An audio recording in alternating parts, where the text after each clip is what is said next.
Okay, so Agent Kim Reactivated is building toward one of the most emotionally earned father-daughter reunions in K-drama history. And guys, after going through everything episodes 3 and 4 are doing, I am completely wrecked. Because this drama keeps pulling the action back to the same quiet emotional center. And that center is a father who never learned how to say "I love you" out loud. So let's start with the flashback because it is doing everything.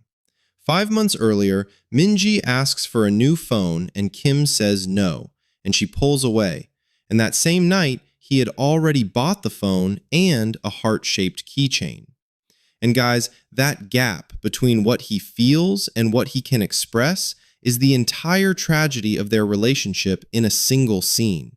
Because he shows up through actions and she needed words, and neither of them knew how to bridge that distance before everything fell apart. And then he finds that keychain in a building connected to her disappearance. And I mean, the drama takes the most tender gesture of his fatherhood and turns it into evidence in the most terrifying investigation of his life. And honestly, that is such a precise and devastating piece of storytelling. Going through her messages, he discovers how lonely she had been, suffering right beside him without him seeing it. And guys, that is the moment that reframes everything. Because he thought the ordinary life he built was protecting her, and it turns out the distance that ordinary life required was hurting her. The 1997 orphanage origin adds the layer that makes his entire character make devastating sense.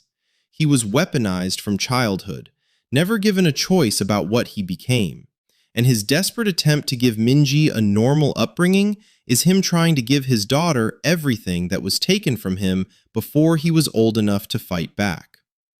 Golden Teeth's backstory, meanwhile, confirms that Gangchan has been destroying lives for decades, and multiple people in this story are his victims, which makes Jundae a far more complicated figure than a straightforward villain.